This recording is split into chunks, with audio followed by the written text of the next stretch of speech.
Every once in a while, an expert emerges and completely changes the game.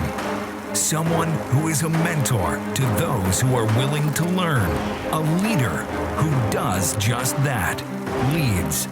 Someone who is the very definition of courage, the example of integrity, and an undeniable product of a strong work ethic.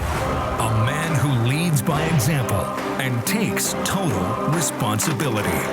He came from humble beginnings, signing his first application at the age of 18, building an organization one person at a time. And now, he's being called one of the most influential men in our industry, even the Michael Jordan of network marketing. Ladies and gentlemen, please welcome to the stage the one, the only, Mr. Holton Buggs.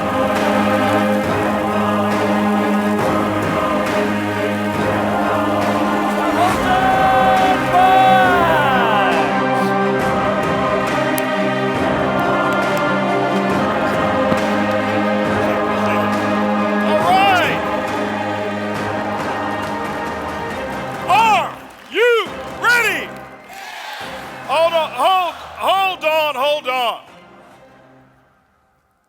I said, are you ready? Yes. That's a little bit better. Now, Eric called me up and he says, listen, Holton. He says, I've got the most dynamic distributors that desire to have their dreams come true in network marketing. This is the finest gathering of distributors out of anywhere in the world. That's what he told me. And I said, can I please come, even if you sneak me in, let me be the last speaker so that all the good ones have gone already, just in case those people have gone home already. They've got the good speakers. He says, I'll let you come and say a couple words to them. But I need you guys to convince me that my friend Eric was right. Because you just heard Donna says, how you do anything is how you do what? Everything. If you won't show up for you, let me ask you a question. Your son, your daughter, your distributor, or somebody else that you personally sponsor, I want you to imagine right now that they're getting recognized at the highest level in your organization, in your company. How would your response be? Hold on for a second. Hold on. This is a teaching moment here. I'm just telling you. Hold on for a second. The reason I'm saying that is this. Okay? Because some of you, I say, are you ready? Yeah, I'm ready. Okay? Now, we're going to do this one more again. Okay? Anybody understand what I mean by one more again? Yeah. Those of you who don't understand, I'll be politically correct. We're going to do this once again, boys and girls, all right? Are you ready? Yes! Awesome, that's what I'm talking about. Give yourselves a round of applause. Man, I am excited. I just have to give a big round of applause, guys. We have to give great appreciation for this venue, for all the hard work, the vision of putting it together, because there's not too many venues with the level of integrity that I'm witnessing here put together on a non-company specific basis, okay, than what Eric and Marina have put together. So let's give them a big round of applause, ladies and gentlemen. Huge round of applause. I'm actually honored to be here just to share a few words of wisdom with many of you. This is this is actually my first time, actually second time. Well, for distributors, my first time ever going to speak somewhere, whereas it wasn't a group of distributors that I was a part of a company. And it's awesome just to see so many different people from different backgrounds. And I was telling a guy in the audience there in the back as I was walking out, I was here a little earlier, and I said, it's awesome to be somewhere where nobody knows you. I could just walk and talk or whatever it was. I sat next to a lady. She had no idea who I was. Sat next to this guy, and he was just it was just awesome. And so I'm grateful to be here, and hopefully something that I say today will enlighten you in some form or fashion. I'm not here to really teach you how to build a business. I think you've got probably some of the greatest teachers from the companies that Eric told me that's represented here. You have the best of the best when it comes to teaching the industry of network marketing. You've got the best of the best. And I'm not one who believes in plugging into the guest speaker. You plug into your plugged in upline. So what we're here to do this weekend, and all the speakers who've been here this weekend, I'm sure have shared what they've actually done, and something that's either inspired them or something that they've done that has actually helped them to get to where they are. And what my goal is to do the exact same thing and just to share some things with you. For those of you who know me, I never know what I'm going to say when I get on stage. I don't speak from PowerPoints. I don't have notes ever. I planned that I was going to write my speech for this event about 2 weeks ago, and I did. Where's my notes? I left my notes. Anyway, it was about 4 words that I put on a sheet of paper. It happens like that all the time, and it's the truth. I don't plan what I'm going to say. I normally just get a good feel from the audience to just share what's on my heart and share what's going on. That's how I've always been in this industry, and that's what I've done. And but I'm excited for what's going on. I think the industry now is really doing some incredible things. I think 2014 for all of you can be your year if you choose for it to be. It's not going to be just because you attended this weekend. It's going to be because you selected yourself. It's going to be because you made a decision for 2014 to be your particular year. Now, I got stopped on the way to the restroom there. Somebody was asking me about my income and stuff like that. I heard this rumor. I saw something on the internet. And he says, well, you know, they can't put it on the internet if it's not true. How many of y'all saw that commercial? Okay. But anyway, rumors get spread all the time. Sometimes they're good rumors. Sometimes they're bad rumors. How many of you have been the recipient of some rumors? How many of you have actually been the deliverer of rumors? Okay. So everybody who's not raising your hand, you're telling me that you're a liar too, right? We all spread rumors in this industry. I'll tell you one rumor that kind of, it was a rumor. It kind of worked in my favor, but it was a rumor. I'll never forget, this was back in maybe 2003. 2003, I was working in this industry, and I was obviously very excited again. I had been in the industry at that time, 2003, 13 years. I had just started. I've been making money in this industry now 3 years. 3 years I have been making money in this industry, and I'll share with you a little bit of my story. It took me a little while. Most people look and say, right, man, you're overnight success. I am. It took me actually somewhere about 18 years to be overnight success, okay? And, but 2003, I never forget what happened is 2005, I happened to be one of those lucky ones who was chosen to be written up in the magazine because of some results that I had, because of my status with a particular company. And the magazine was called Millionaire Magazine, okay? How many of you would read a magazine called Millionaire Magazine? Specifically, if you're in network marketing, you would. So here it was. They have one article that they do per year, one per year that they call Billionaire, okay? So they've got all these articles, and I was just selected for the Billionaire edition. Not because I was better than everybody else in my company or not, I wasn't. It was just that when my article came up, it was the time for them to do the Billionaire edition. So here it was. I'm selected for Billionaire. My wife and I have this nice picture, and it says Millionaire Maker. I didn't choose the title or any of that. Now, what happened was this here. This was the time, I think, around the time Donald Trump was just about to start the show Apprentice. All right? And so there was kind of this debate as to who was going to go on the cover of the magazine, okay? Donald Trump or me, okay? And because I know he was starting his show and I didn't want him to be embarrassed by being somewhere in the middle, I said, Donald, go ahead and take the cover, no problem whatsoever, and he did. He took the cover. So here he is. He's on the cover of this magazine, Billionaire Magazine. They've got Donald Trump on the cover, and somewhere back in there, they've got Holton and Buggs in there, and here's how rumors get started.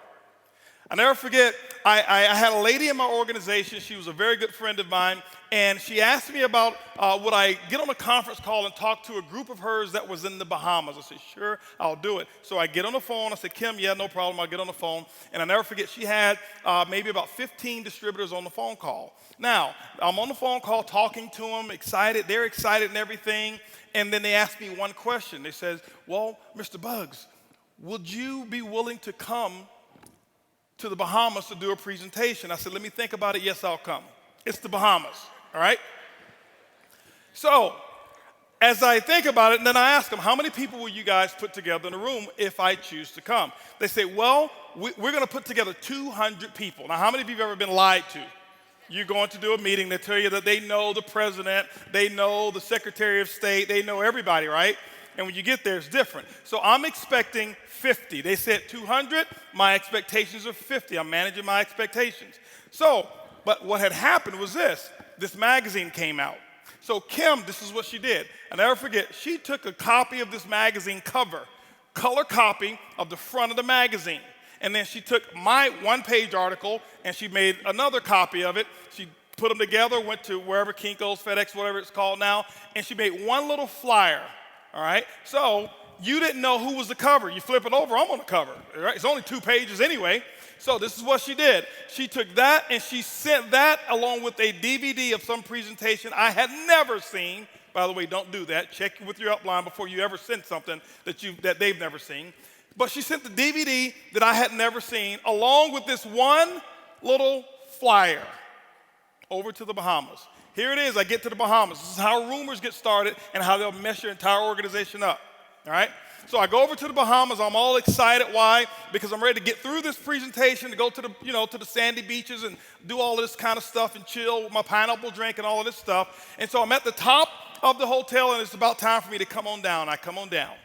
And I come down, I'm all dressed up and I've got my, I'm ready. I'm ready to take on these 20, 25 people that's showing up, all right? Because I had already kind of, 50 I was expecting. I'm like, it's the Bahamas. I don't know. I haven't talked to these people. They may have 25, 20, but it doesn't matter. I'm going to give my best presentation ever, and then I'm going to the beach. So here it is. I come downstairs or coming down the escalator. And as I get to the bottom or the top of the escalator, I'm looking down, and it's this huge crowd of people in this one particular bar that had multiple rooms, and I knew my room was on the other side. So I go down and I see all of these people, a sea of people at the base of the escalator. And I'm like, okay, what's going on here? What's going on? Why are all these? I'm thinking, I need to go and see whoever's speaking here if they can get a crowd like this. I need to see them, right? And so I go down and I walk down and I'm going through the crowd and people are pushing and shoving and pushing and shoving. And I heard they close the doors and says, hold on, we can't let any more people in. And I'm like, man, I want to get in and see who's in, right? And so what happened is I see this late and there's all this commotion, people going back and forth, they're shouting and screaming and all of this stuff. And see, Bahamas is one of those countries that when I go, I blend in. So nobody really knew who I was, if you know what I'm talking about, all right? All right, so what happens, I get down and I'm like, what's going on here? I'm going to my room. I'm trying to get to my room. What's going on? What's going on? What's going on? And this lady, she looked at me. She said, you haven't heard. I'm like, no, I haven't heard. I'm thinking, I don't know what's going on. I'm wondering what's happening, She said, you haven't heard, sir? I'm like, no, I haven't heard. What do you mean? What's going on? She reached into her purse. And I got a little shaky when she reached into her purse, right? She reached into her purse and she grabs the flyer and she says, look, the first black billionaire from Houston, Texas has come to the Bahamas to do a meeting. And I'm like, hold on for a second. See, the rumor got out that I was a billionaire in the Bahamas. 1,700 people showed up because of a rumor. See, it has nothing to do with whether it's a rumor or not. They were fired up. They were excited, okay? That's why I had you do it over again. Because how you do anything is how you do everything. And I never forget, ladies and gentlemen, I went into that room and 1,700 people, they turned away 800 plus people. Very first meeting that I had ever done in the Bahamas, okay? And this was back in, like I said, 2005.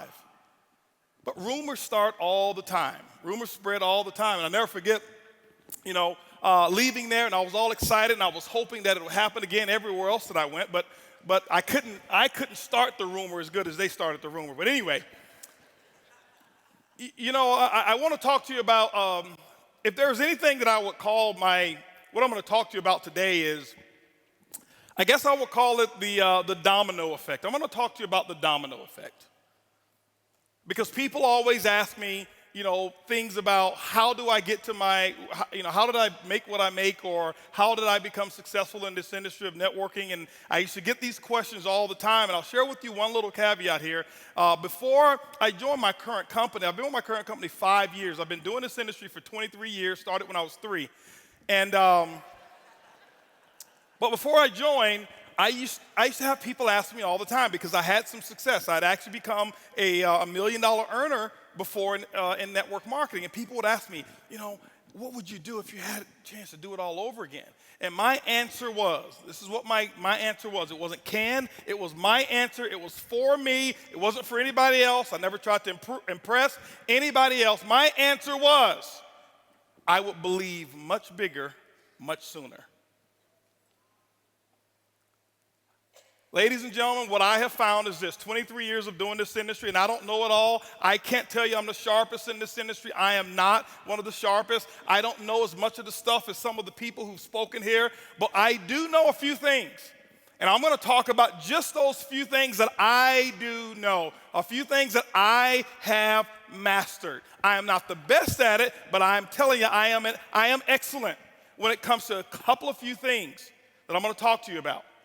But I said I would believe much bigger, much sooner. Why? Many of you right now, some of you here, and before I even go, I want to know, can I tell you the truth? Okay, Eric, do I have permission to tell them the truth?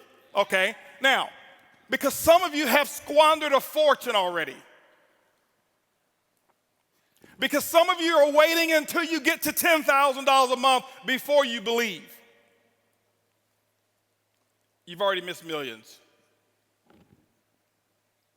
I said I would believe much bigger, much sooner. And I said over and over and over again. People would and they would want to go, they would ask me another question. Well, could you tell me the real answer? I will believe much bigger, much sooner. Okay?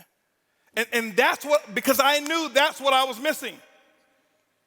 I knew that's what I was missing because, see, before in network marketing, when I joined, I was 18 years of age when I actually got started in this industry. My first 7 years, I never made more than $500 in any one month. There was 3 separate months that I made $500, but I spent $1,500 on some products. I wasn't so good at math. $1,500, $500 check. 3 months. Now, back then, I had to pay my group out of that $500.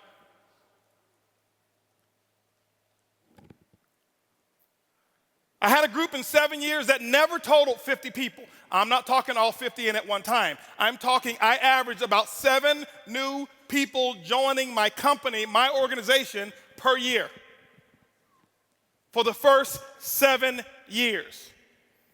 And I never knew that I was failing. I never felt like I was losing. I maintain excitement. I never have missed an event that I qualified to attend in 23 years. Outside of tonight, I'm actually missing my company's Christmas party. Okay? 23 years. I have never missed an event. Because I stayed engaged. But what happened was I realized why I wasn't making any money. It wasn't the company. It wasn't that I needed to do another company. It wasn't any of that I needed a new upline. I realized much later that issue was me. I realized that issue was, it was a product of things that I had seen, product of things that I had heard, product of things that I had actually witnessed. See, I realized that I had been messed up. I realized that I had been sold a bill of goods, and somebody had actually messed with this head of mine, and it caused me to fail. Okay? And I'll never forget, as a matter of fact, I had a mentor, and I recommend you get a mentor. I had a mentor when I was pretty young, and this is the person, this is why I say you've got to be careful who you listen to. You've got to be very careful who you listen to. But my mentor messed me up. I had to change. I had no idea. because they told me a bunch of lies. And I'm listening and I'm following and I'm thinking that they really, really know what they're talking about. And I'm going down one path and I'm getting results that I don't want. But I was plugged into this mentor. As a matter of fact, 5 years ago when I first joined my company, I called up every single person that was in my telephone. This is the first time. Remember, it's 18 years now. 5 years ago was 18 years that I've been in the industry. This was the very first time I had called every single name that I could actually get a hold of. If your name was in my phone book, I called it. And this is the other thing that I did.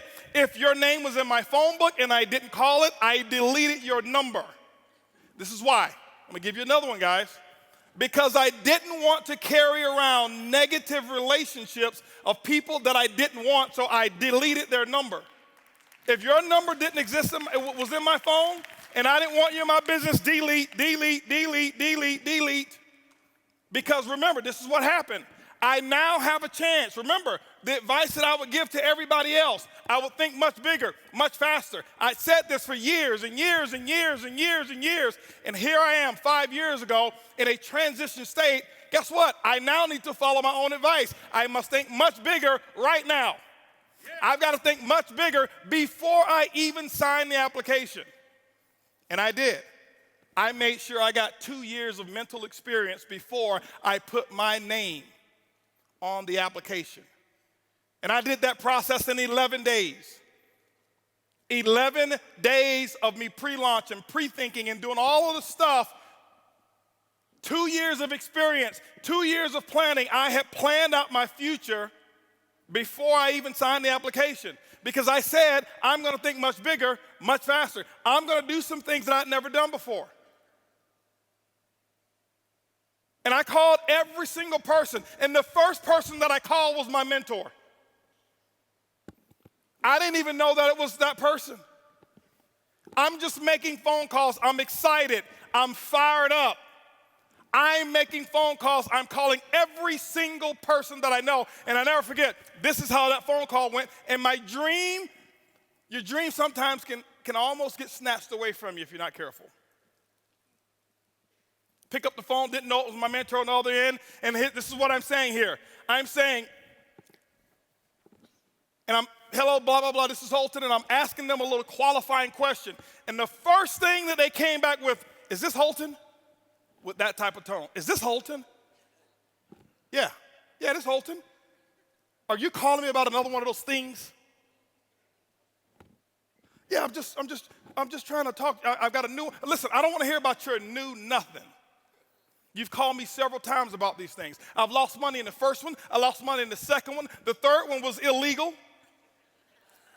This one's probably illegal. You're probably going to go to jail. You're going to lose all your friends and family and all of that kind of stuff. Matter of fact, don't call me no more about your MLM because I really don't even like you. And I'm like, Mom, I just want you to just try. I just want you to be a customer.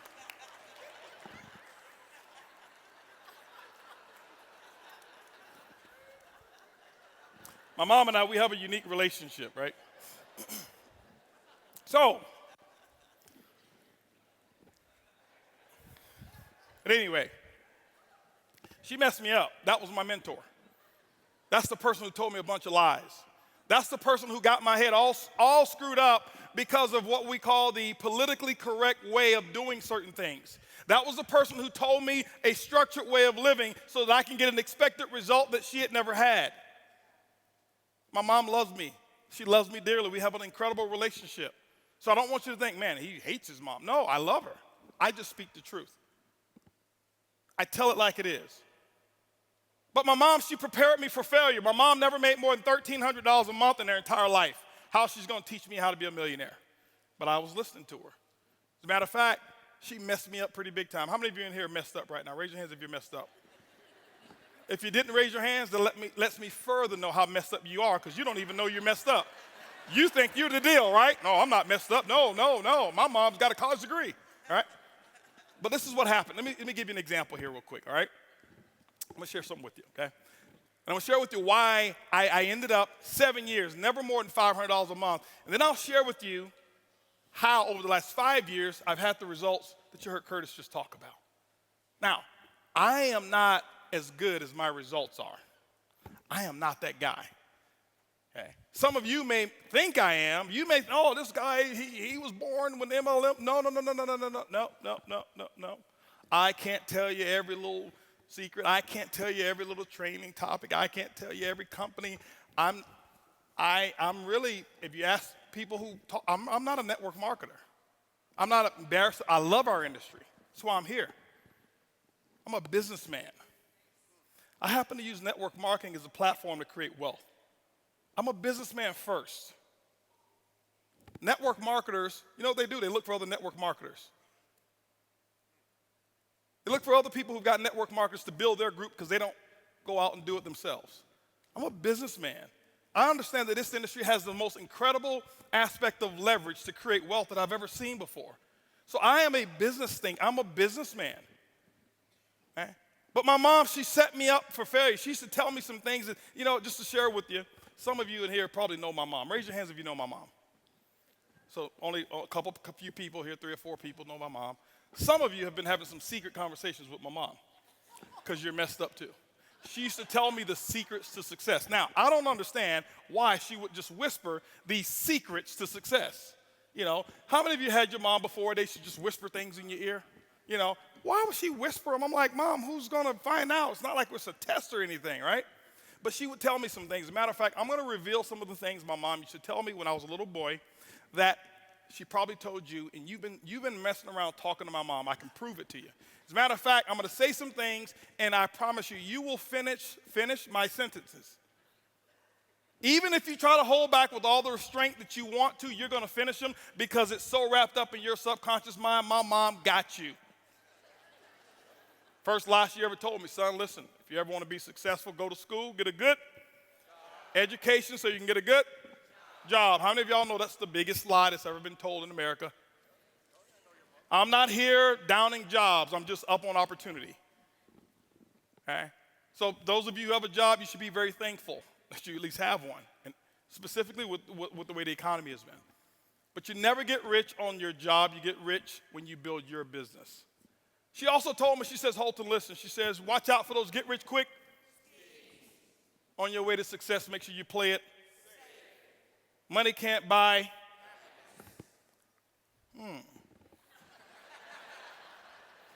Y'all just don't know where to shop. Good things come to those who. Money don't grow on. All rich people are going to. Eric, did you hear him? I didn't say that, okay? I don't want y'all thinking, Eric, Holton came up here telling everybody going to hell, all right? See, y'all been hanging out with my mom. If it sounds too good to be true, it probably is. See, y'all can repeat those things just like that, okay? It's in your subconscious mind. She messed me up with all of that thinking. So what happens is this. This is why it's been so difficult for some of us in here who have all the skill sets in the world to get to that pinnacle level of success, whatever it is that you call it. It's not necessarily $100,000 a month. It's not necessarily $10,000. Whatever you chose to use this industry for, whatever that peak level is for you, that is your pinnacle. Don't measure it by your neighbors. Don't measure it by your uplines. Don't measure it by mine. That's the biggest issue. Most people in this industry, we compete with people we shouldn't compete with. We compare ourselves to other people, and when you do that, what you're going to do is you're only going to compete against their advantages, and you're going to look at your disadvantages. It will never be equal. But you've got to start to understand what you want out of this industry. My mom, when she gave me all of that stuff, she messed me up, and this is what happened, how you got messed up. When somebody looks you in the face, those of you who are first-time networkers or second-time or third-timers, and when we talk to you about being able to earn a 6-figure income in a certain period of time, what happens is my mom's voice goes into your mind. Oh, that must be one of those schemes. He's talking about getting rich quick. Because it's right there in your mind. I had a lady in California, I was doing a presentation, and she stood up, she says, "Sir, are you talking about one of them get-rich-quick schemes?" I said, "Ma'am, I sure hope it is. You ever try getting rich slow?"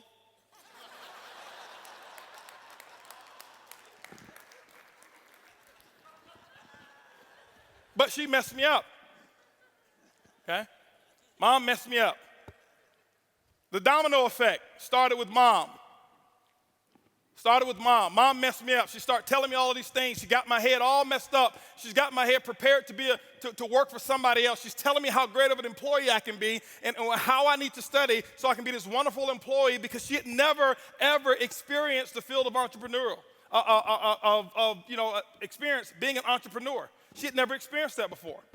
And so here it is. She's giving me the best that she's got, but she messed me up. And so here I was. I'm in a company that now depends on how I think.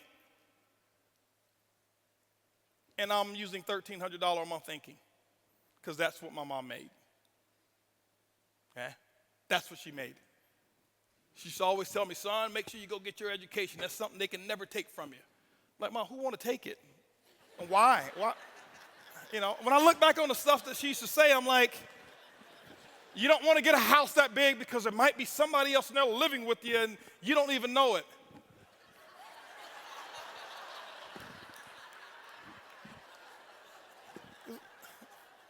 What are you talking about? Back then it was, you're right, Mom, you're right. Why? She had influence. So ladies and gentlemen, the domino effect started with the people that have an influence in your life. It may be your mom, it may be your dad, it may be your sister, your brother, it may be your pastor, it may be your coworker, it may be your best friend, it may be your husband, it may be your wife. I don't know who it is, but it starts with someone. You've got to be able to take inventory and recognize and identify who am I patterning my thinking after? I was patterning my thinking after my mom. I was patterning my thinking after a few of my professors. When I got to school, I was the first person in my family to go to college. And I'll never forget, I used to take some engineering classes. And when I was in engineering classes, my professors, because I started network marketing, and I had already sold that, I'd already professed, I am not going to be an engineer. I was just getting through that stuff because I knew I was going to be an entrepreneur. Once I went to that meeting, and I saw all of those people in there dressed up, and they talking about, I'm a retired pharmacist and retired this and retired that, and I'm like, nobody's ever told me about this. I'm going to do this. And so my professor, he used to always joke and laugh about me being an entrepreneur all the time. Right? So my professor had a little influence on me because he was having me question whether or not I should go down this path or whether I should be the world's greatest engineer. But ladies and gentlemen, this is the thing here. I want you to understand something. See, the things that you're thinking, it comes from those people that you've been associating with. I had to learn the art of disassociation or limited association. This is what I had to learn.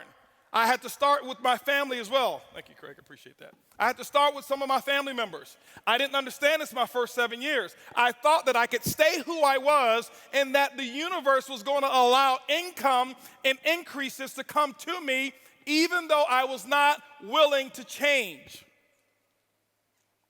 I've now learned the art or learned the principles that govern the building of wealth, and it's very simple. And I don't want to profess that just getting involved, you're going to become an overnight millionaire. No. That doesn't happen like that. Doesn't happen that way. Yeah, you can start making money pretty fast in this industry. The technology today, and you should expect to make money fast. Faster. Okay? Faster. Don't think fast money is bad money.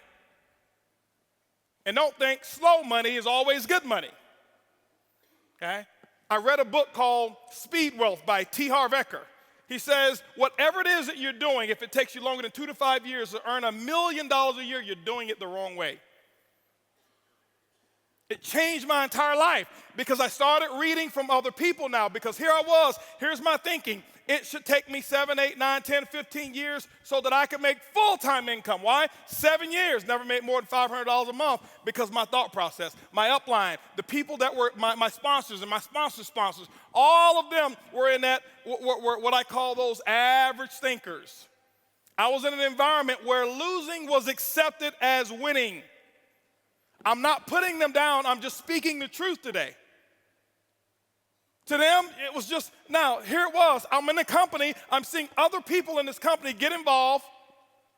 After I had been in 2, 3, 4 years, and they're retiring, I can't even pay my gas bill with my commissions. Something's wrong with that picture. It wasn't them. It wasn't the company. It was me. Thinking. How did I think?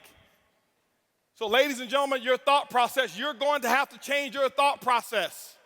You're going to have to alter the way that you think. My goal today in the next few minutes here is just to give you what I call a conscious interrupt. How many of you have ever heard, an object in motion will continue in that same motion unless interrupted by an outside force or object, right? I learned a few things in college, right? Same thing. An object in motion, well, a thought in motion, because a thought is nothing but energy.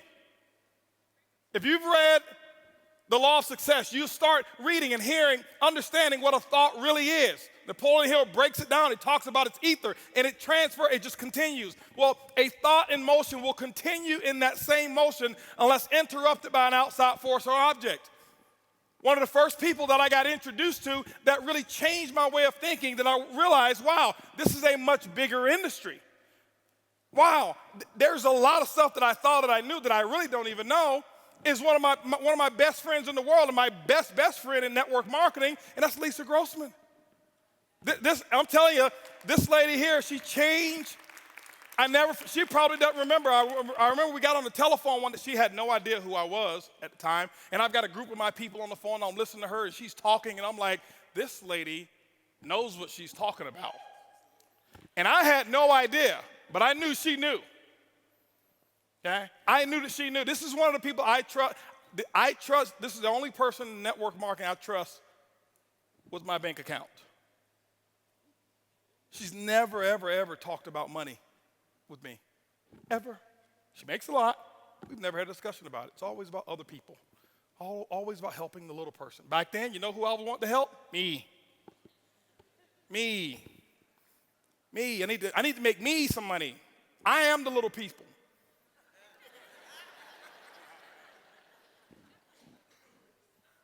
And so I start listening to her. I start reading T. Harv Ekker's book, and then I got introduced to some other books. Now, while I was in that other company for 7 years, I tell people it's my greatest experience because I never talk bad about it, because I learned from the best of the best. I learned culture. I learned I learned how to have people where you can't cut them out with a chainsaw. And I was around it for 7 years. Other people look at it and say it's a bad experience. I never made any money. That's where I made my millions. I just collected them over here. Okay? That's what I did. And so I start to change the way that I think, my thought process. I start to change the way that I think. Why? Because if you start to alter the way that you think, you will start changing the things that you say. I practiced disassociation or limited access. I had my family, and I told them, I said, listen, I'm sorry, Mom, but I got to put a 5-minute limit time on our conversation, because I knew where it was going to go. I love you, but I cannot talk to you for longer than 5 minutes. Okay? Because I was not going to allow anybody to come between me and my dreams. Not my mom, not my dad, nobody. Nobody. Because I read the dream came from God. So if that's the case, I don't think there's anybody he wanted me to let come between them and what he gave me. I didn't come up with the dream. It was given to me. Same thing as yours. By whoever it is that you believe. It came from somewhere else, a higher calling, whatever it may be. So I wasn't going to let anybody interfere with that. Limited association. I had some of my friends. You know what I had to do? I had to back off a little bit. I had to back off.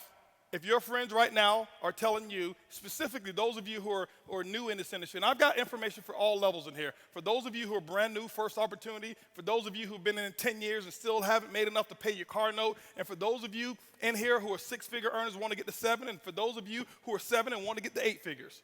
I've got information for all of you. But for those of you who are brand new, if your friends are not telling you, oh, you think you're somebody now. Who are you think you are talking all that positive stuff? Man, I don't want to hang around you. All you're doing is talking that positive stuff. If that's not happening, you're not about to make any money. I've got a philosophy. I observe the masses and I do the opposite. Why? Because everybody doing something, that means that that's an average action. I had to learn how to remove average from my actions, from my vocabulary. Now remember, I'm saying all of this stuff, I'm not better than you. I want you to understand where I started. I started with not even being able to make $500 a month, 7 years. Okay? But I had to practice limited association. Now, I don't say it for applause. I appreciate that, but I don't say it for applause. I say it because I want to give to you, because I wanted people to give to me so bad. I want to talk about being able to receive as well, and being able to receive information and the level of hunger that you've got to have so that you can really manage your own expectations to determine whether or not what it is that you really want is what you really want. Because some of you say things to impress the person who's sitting next to you, and that's not what you want, and you'll never go out and do what I'm talking about to get it if you're saying what you're saying to impress somebody else. The book Start With Why, it's very important. Most people, when we talk about let's get to some other stuff. Show me how. How is only 5%. 5%. I took everything that I knew, all the strategies, all of the technique. And you can ask somebody, I took all the technique, ladies and gentlemen. When I started my new opportunity, I threw every one of them out of the window. Because I knew technique wasn't what I needed to teach first. Why? I had to identify with it. Limited association, I had to change that. I had to start listening to some different people. And this is what was going on. While those 7 years that I was not making money, I was getting myself prepared. I was so glad, just like I heard Brian McMillan up here. First time I've ever seen him. We've talked for years. Never seen him before until I saw him on stage here. But we've talked for years, but I heard him say his first 6 companies, you know what, he didn't quit either. That's why he's where he is. That's why he makes the money he makes. He didn't quit. I didn't quit. Those 7 years, you know what I did? I learned the importance of books. I learned the importance of tapes. And I can tell you what I did. People say, well, you must be lucky. You got in first? Oh, you had a group of people to transfer over. That's what it was. Don't think so. As a matter of fact, this is what I did. I didn't want them. Held a conference call. 2 of them are sitting in here right now. Held a conference call with them, and 16 of them, I had 32 frontline, and 16 of them were still active. I held a conference call, told all of them, stay where you are. Please, you're probably better off where you are. Where I am going is going to be the biggest thing I've ever done in my life, and I can't have negativity along with me while I accomplish it. Yeah. Stay. And guess what? They listened to me. They stayed where they were and didn't follow. Great. Until they start hearing. But limited association. But I learned the art of listening to tapes, and I learned the art of reading books, and I start getting into books, and I'm a slow reader. I don't like to read. I do it anyway, but I'm a very slow reader. I sit there, and I'm one of those ADD. I sit there, and I'm thinking about, you know, who's on my list, and it's 30 minutes later, and I'm still on the same page. And I used to get frustrated because I see all of these speed readers. I read 3 books this week, and I'm like,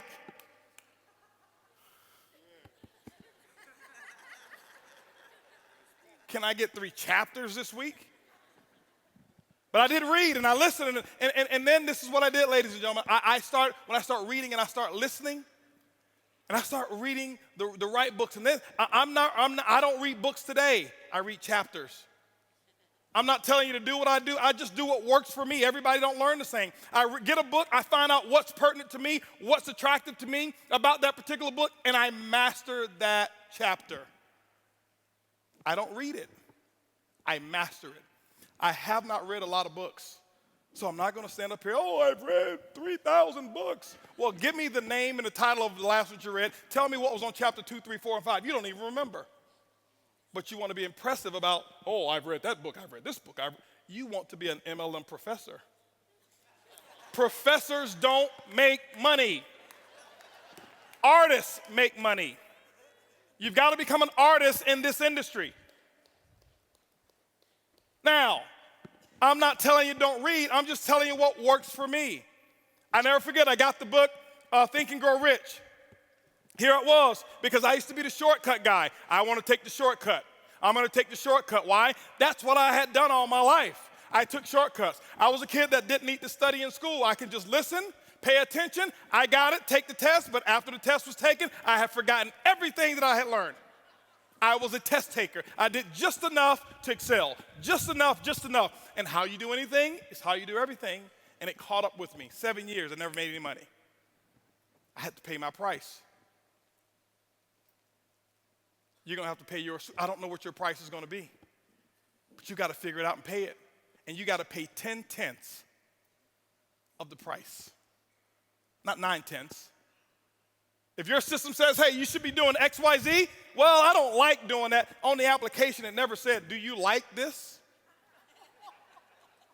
The qualifications for top ranks in your company doesn't say, do this if you like it. No, it says, do it. That's what I had to do.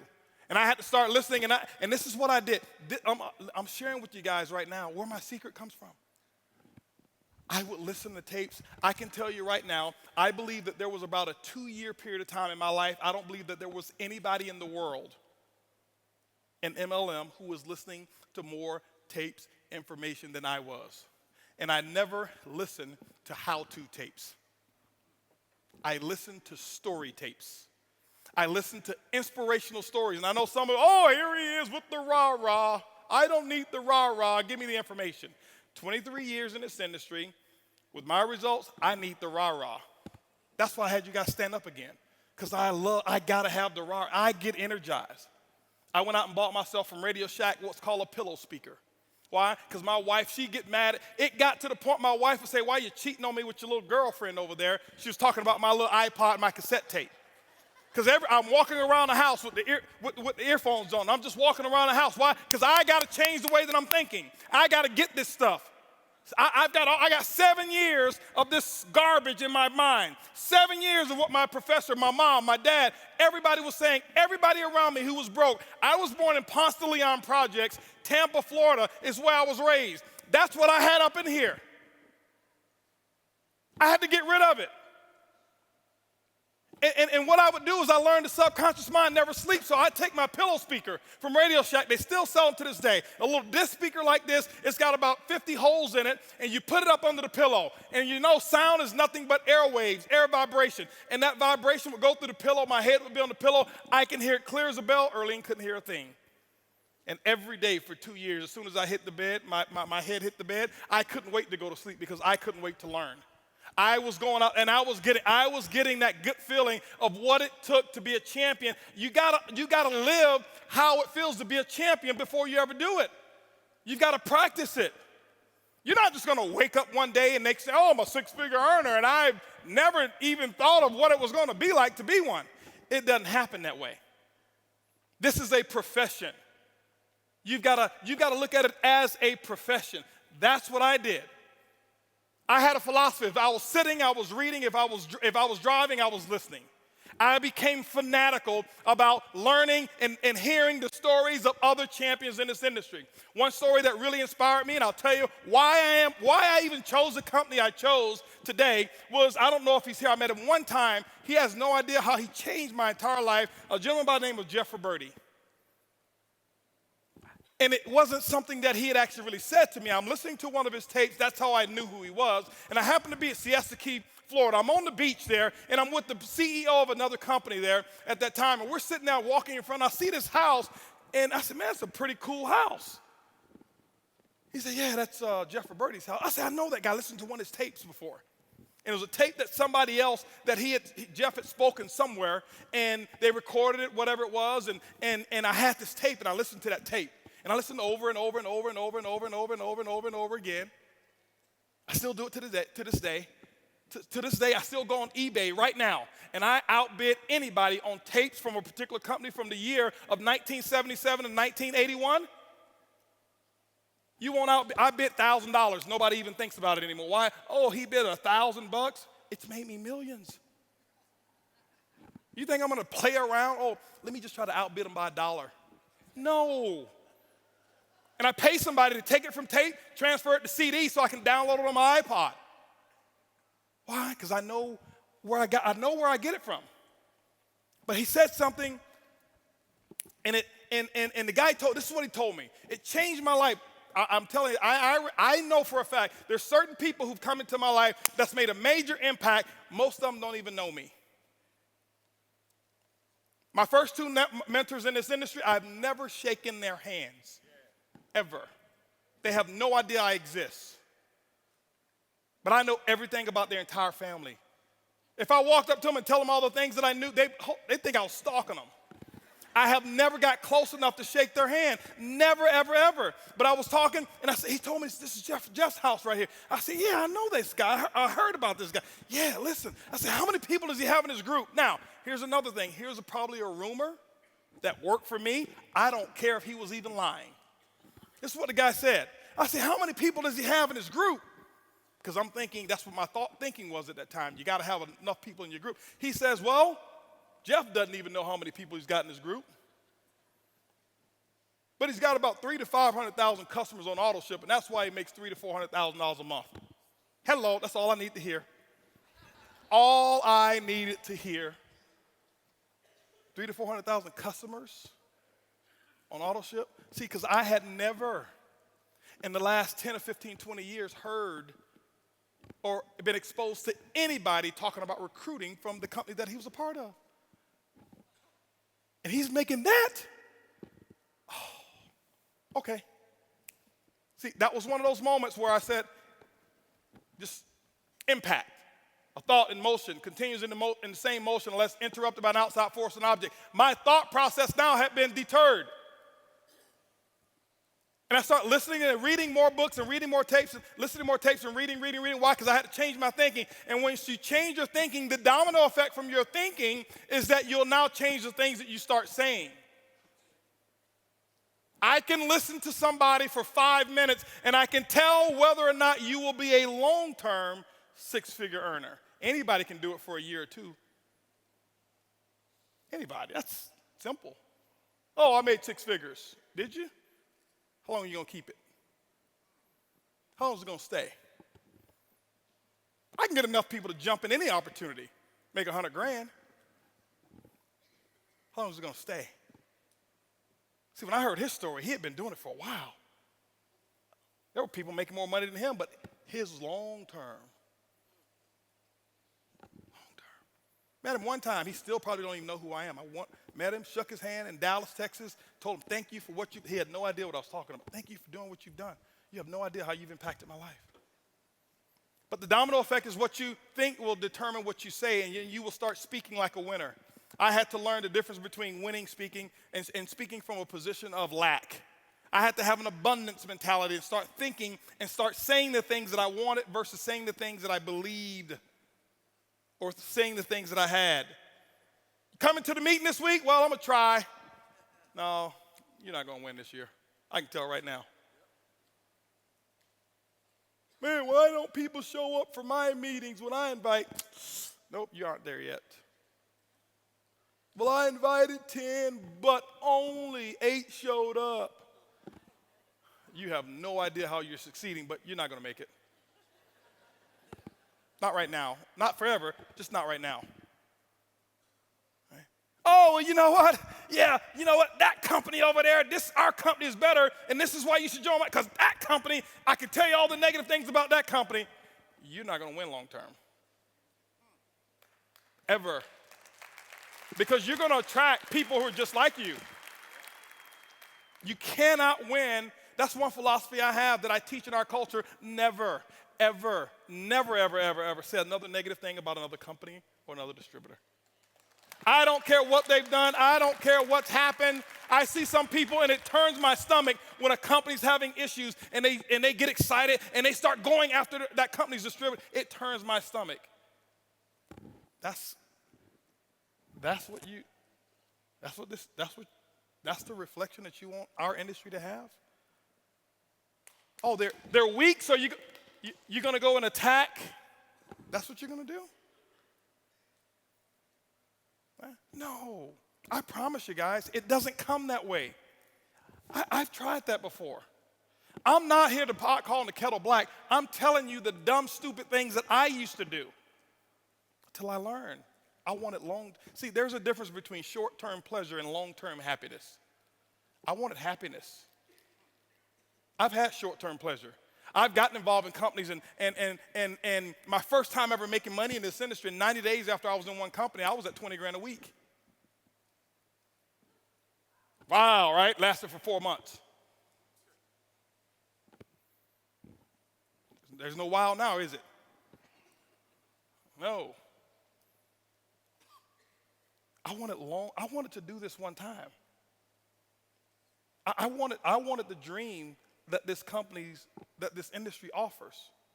So you can't go out there talking bad about everybody else and stuff like that, and oh, look at him, this is what he did, and this is what, no, you be strong enough for who you are. I'm telling you this, guys, because it's up to you guys in this room to campaign this, and if you want to, you can actually change the image of our industry if you wanted to. You can do it. I'm telling you. You can. Okay? And so I started changing the things that I was saying, and I start saying stuff now that sounded foreign to everybody else. My mom used to call me, or friends used to call me, hey, Holton, how's it going? It's incredible. Hold on. Where'd you get that from? Because, you see, you call folks in my family, how you doing? Fair to middling. If I had your hand, I'd cut mine off. I'm doing all right. That used to be me. Why?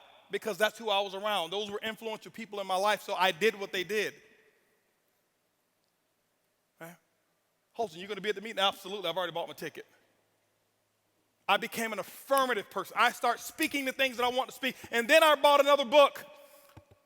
It's called What to Say When You Talk to Yourself, Dr. Shad Hemstetler. I bought the book. I downloaded the tape. I studied it. Didn't read the whole book. Because it will take me probably 4 years. I didn't have that type of time.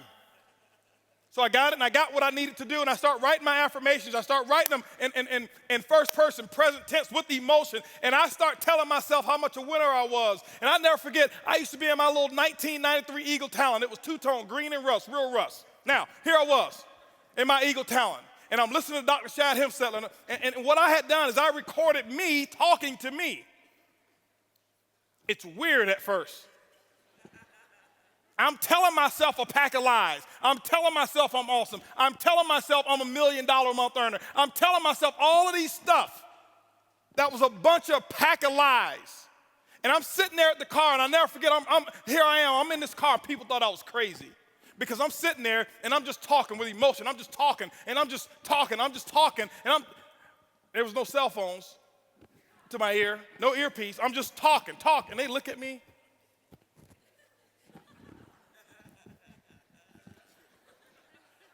But I didn't care. I was working on me. I was going to do it.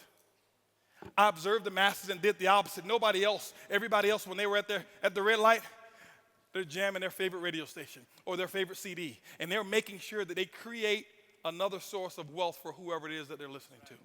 They're contributing to them. I said, no. I'm going to contribute to mine. I know I'm going to look crazy. I know I'm going to look stupid to some people, but I want to be rich. I didn't know what rich meant back then, but I was just going to be it. That's what I was doing. And I would say it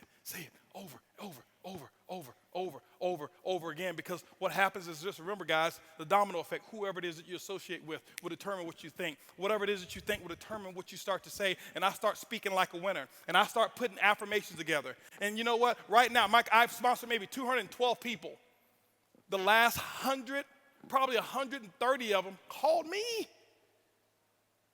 You said, oh, I know why, because you're so successful. No, this is before I started making this money. This has been happening my last 8 years. They've been calling me. You know why? I said that they would. My affirmation was, sharp, ambitious people are always calling me to personally sponsor them into my network marketing business. I would say it over 3,000 to 4,000 times a day. Most of you won't do that. Most of you will get tired. Most of you will stop believing the lie. It was a bunch of lies I told myself because they weren't true. But how many of you know people who lie so much that they start believing them? Right? If it works for them, make it work for you. They lie about stuff that's senseless. I lied about stuff that was going to take me into the direction that I wanted to go. Why? The subconscious mind doesn't know the difference between the truth and a lie. I just did it. But I start reading enough books. But you know how I found out about it? Because I listened to enough tapes in my sleep that they were telling me, and I would listen to all those speakers say what they would say and how they would say it. When they come back from a no-show, things that they would say. When they come back from a me show, y'all know what a me show is, right? When your distributor doesn't even show up, right? No show is when your distributor's there and no guests. Me show is when you are the only one who shows up, right? I drove those miles, and I never forget, guys, I go to meetings like this, and here I was driving 23 hours, 18 of us in a 12-passenger minivan. And all 18 of us stayed in the same hotel room because there was no such thing as buying an airline ticket when you're making $40 to $75 a month. No. And I sleep outside so I can be in the front row. So you guys right here, this is where I want to be. I didn't want to be cool. I didn't want to be in the back so I can talk to any. Let me share something with you. When I was at events like this, still to this day, I'm going to lose a friendship with you if you try to talk to me. Because these people here make what you want to make, and you'll let somebody else who's got your same income, live in your same neighborhood, talk you out of living in their neighborhood. And you sit there and you, oh, yeah, I know, I looked at here, he's got a ring around the collar, I saw it. No, I was going to be in the front. I was going to be as close to the front as I could get. We had this little system that we'd have. The guys, we'd sleep outside. We'd take our little coolers. We'd have our little sleeping bags. We'd sleep out front. Why? If you do it for a Def Leppard concert or a Jay-Z concert, why won't you do it for your freedom? Why wouldn't you do it to live like nobody else that you know can live? You go to concerts. You go to sporting arenas. And I can tell you right now, those of you who love hockey, your hockey team wins the whatever it is called. Is it the Grey Cup? Whatever cup it is. You stand up, you paint your face, you go out there and when it's snowing and you take your shirt off and put S's on your chest, you and your buddies, you do all of that stuff for somebody else, the 12 men that are on the field, or however many on the field, for them to make millions, and then you come in network marketing and you want to be a professional. I'm not going to shout too loud. Because he might just think I'm excited.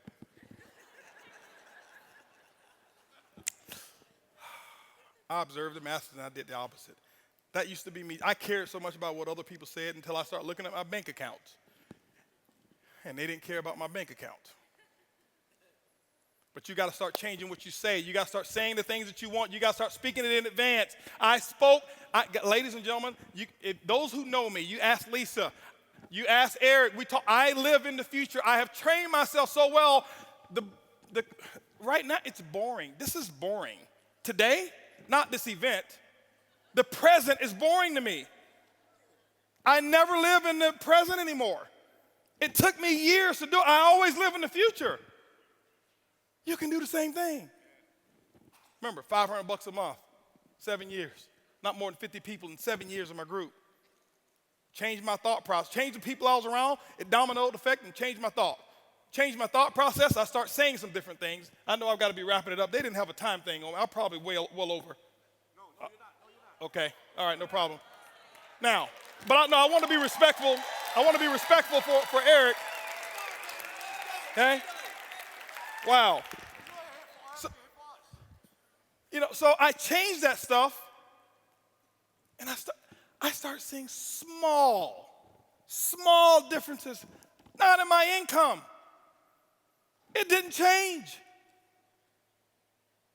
Income is not a measure of success. It's not. Or it's not the ultimate measure of success. It is one of those little check marks. You gotta be making some money now. I ain't getting this for friends. I'm good on friends. Okay? I need to make some money. You need to make some money too. And don't be embarrassed about wanting to make money. Y'all say I can be real. It really just turns me something. Why'd you get in? I just want to help people. Now, hold on, because I got a lot of helpers out here who really want to help people. And I'm not putting them down, but I just want to help people. Well, when's the last time you shared your product? Well, and you want to help people? How'd you get in? Well, I got a foundation that I want to support. How many people have you called on your list? Well, most of them, I don't think that they will want to do this. You got a foundation you want to support? Okay. No, you got to change that. Stop allowing people to make you feel guilty about wanting to get rich. Trust me, I've been on both sides. I highly recommend the rich side. It comes highly recommended. I'm just letting you know, all right? I'm just telling you. It's okay, all right? But you got to change that stuff. You've got to become a walking, talking promotion machine to you. I was the Don King for Holton Buggs. I promoted me so, I was so awesome to me in my mind, I never told anybody else how awesome I was.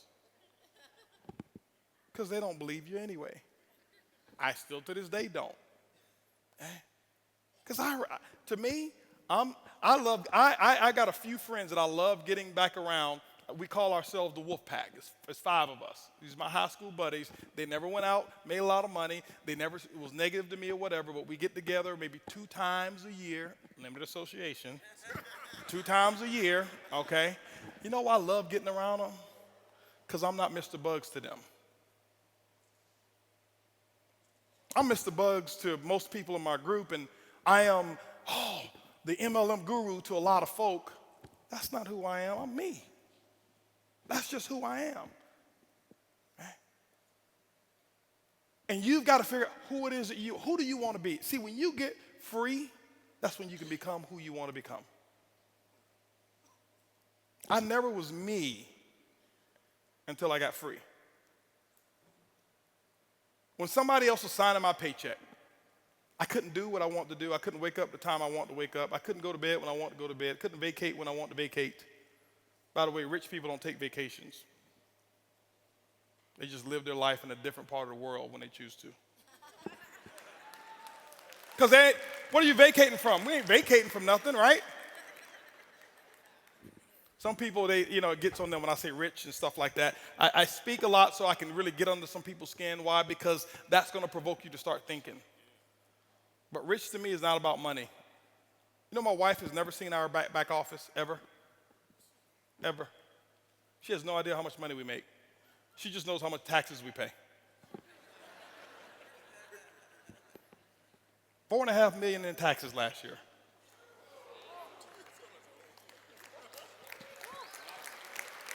But hold on, guess what? I set a goal that I was going to one day pay $1 million a year in taxes. I spoke it. I was talking it. I was talking about it all the time. I sold myself on everything that I'm doing today because I started to learn how to speak, what to say to myself. I was the most important person that I was going to be talking to. 70% of the conversations that you've ever had in your life is between you and you. So guess what? If you're not getting your results, you talked yourself out of it. If I can talk myself out of it, I can talk myself into it. That's all I did. I don't have I don't have a fancy system, and I don't know much about the internet. And I think it's great, all the different methods, because people who've spoken up here, they've done it. I just don't know how to do it. I can barely check an email. My biggest secret? How many of y'all want to know what my biggest secret is? I'm going to tell you what my biggest secret is. What my secret system. You cannot out-friend me. See, nobody's writing that down because, but if I tell you 4 steps to recruiting, you write it all down.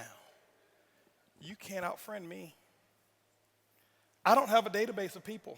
Never have. I've never had a listing of the people in my organization, ever. Don't need it. I never plan on calling them. But you see, these two people right here, nobody's ever been a friend to them like I have, ever. Ever. I have a saying in my business, you want to build a diamond ship, better build a friendship. You're not going to out-friend me.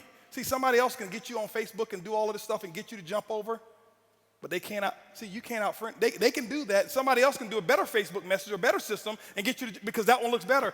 But I'm going to make sure that, now, I'm not saying that everybody that I'm a friend to understands how to be a friend to me.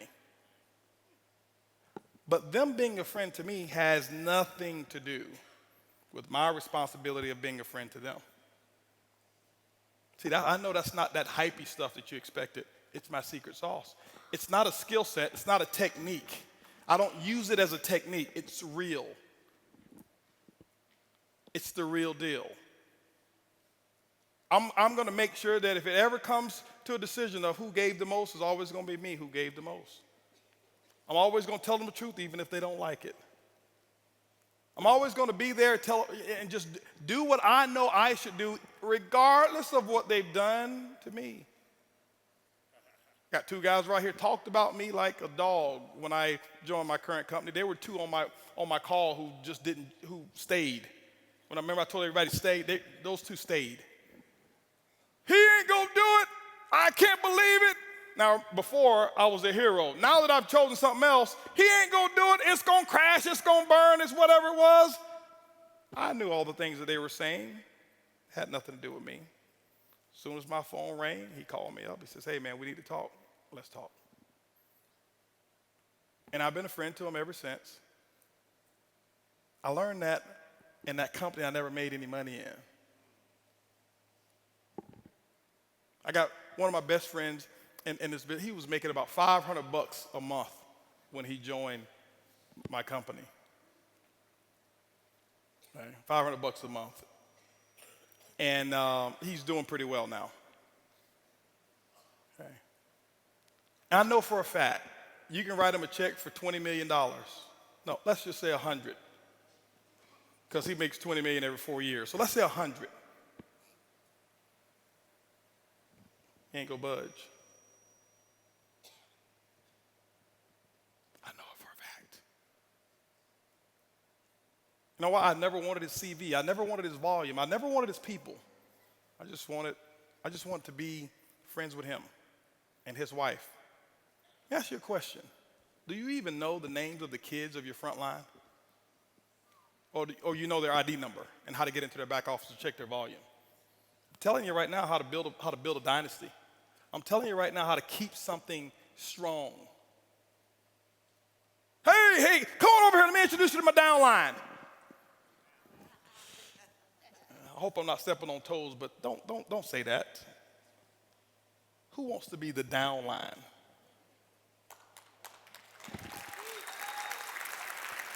Now, I know you don't mean any harm. You just say it because that's part of the nomenclature of network marketing, but they're people.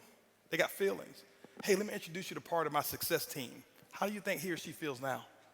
Different. I'm telling you, that's the difference. Learn to be a good listener. I talked about talking and saying and stuff like this, and I'm about to wrap it up.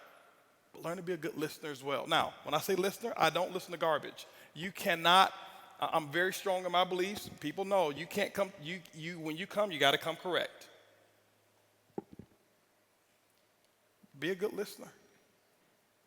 Most of you practice what you're going to say to a person, and that's why you don't even remember their names when you shake their hand, because you're thinking about your pitch. People don't want to be pitched. They're tired of being pitched. People want authenticity. They want somebody who's real. They want to know when the chips really get down that you're going to be there. That's what they really want. That's what they really want. I get networkers come, hey, listen, what kind of deal are you going to give me? Ain't nobody going to be a friend to you like I've ever been. Like, hold on for a second. I'm not talking about that kind of stuff, Holton. What? Well, that's the deal, right? That's the deal you want? Well, I mean, what other deal you want? That's the deal that I'm going to make with you. I'm going to be there. I'm going to do what I say I'm going to do. I'm telling you guys, it's a small thing. It's not these great promotional things that make people want to stay and be around you. You've got to learn how to be a friend to people. Okay? A true friend, not a friend for the volume, a true friend. I've got people who left my company before. You know what I do? I never talk bad about them. Because that's not a friend. Just because now they don't take your path, now they're not your friend. Oh, they were a convenience friend. As long as they're making money for you, they're your friend. But when they stop making money for you, they're your enemy. No, that's not a good philosophy. My philosophy is this: just because you don't take my road don't mean that you got lost. I always tell them, hey, listen, keep me up to date on your success. Hopefully you do extremely well.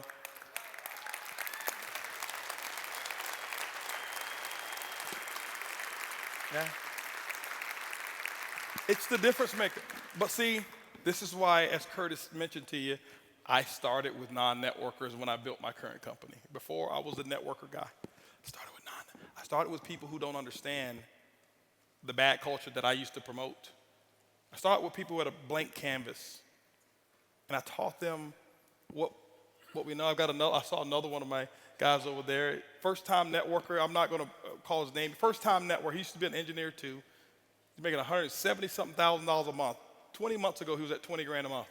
First-time networker. He only knows the way I teach it now. So anybody else come with something different, it doesn't faze him because he's learned. He's so locked into his upline. They're so strongly knit. I'm telling you guys, this, if you want to make the real, this is what it is. Here.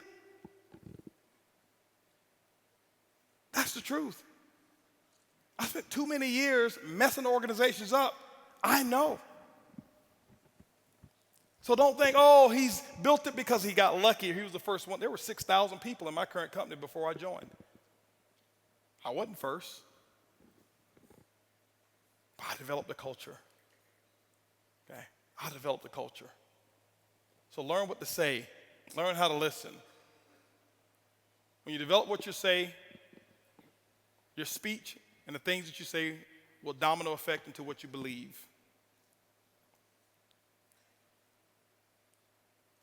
It doesn't take faith to build network marketing any longer. It may take faith to build in your company if nobody's ever done it.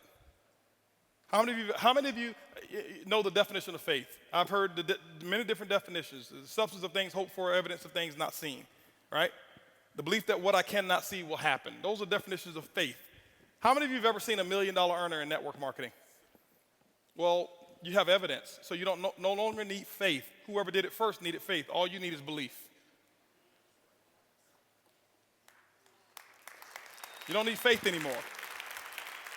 You just need belief. You got to believe that you can do it. And you start working on your belief. How do you work on your belief? All the things that I just said. The people you're around will determine the things that you think. The things that you think will determine the things that you say. The things that you say will determine what it is that you believe. See, I lied to myself so much about how much money I was going to make that I actually ended up believing it. I told Eric before, I said, listen, I don't need $1 million a month to live. I don't need that. In terms, well, put it this way, I need it. I don't need $1 million a month for my necessities. It's a whole different training when I talk about needs versus necessities, completely different. But I spoke it. I did it as a challenge. I was 35 years of age, and I said by the time I turned 40, on my 40th birthday, I will make $1 million a month. I will do it. Why? Because it needs to be done. I was listening to another tape by another gentleman who started talking about how to make quantum leaps in your network marketing business. I listened to it probably about 4,000 times again. Over and over and over and over and over and over and over again. Over and over. I listened to it over and over.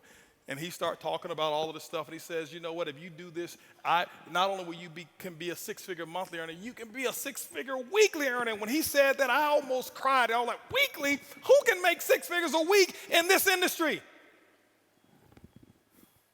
But I start saying it, I listen to what he start talking, and I start saying it, I start saying it, I start saying it. I was saying it, and at the time, my income at one company at that time was between $70,000 $82,000 a month. Stuff happened in that company, and now that company had some challenges, went out of business, and here I am. I'm at another company. My income now is all the way up to $2,000 a month. Me, the Holton Buggs, $2,000 a month. Yep, this is after I had already become a $1 million earner. I'm at my lowest low income-wise. My team is hurting and my team is suffering. And I went into almost depression because it wasn't me. I had enough money put away. I wasn't worried. But my team, I'm watching foreclosure and repossession and it came to me, I got to make $1 million a month because I know if I do it, what the other people will be making when I do it. And I set the goal, and I put the goal down, and I start speaking it over and over and over and over and over and over and over and over, and I start thinking about it, saying it over and over and over and over again. I'm at $2,000 a month. I'm 35 years of age. I'm talking about $1 million a month? Quantum leap.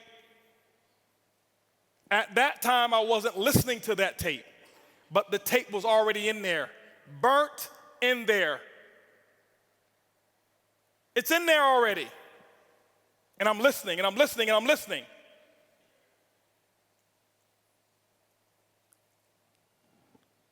"35 years of age. My birthday is September 26th.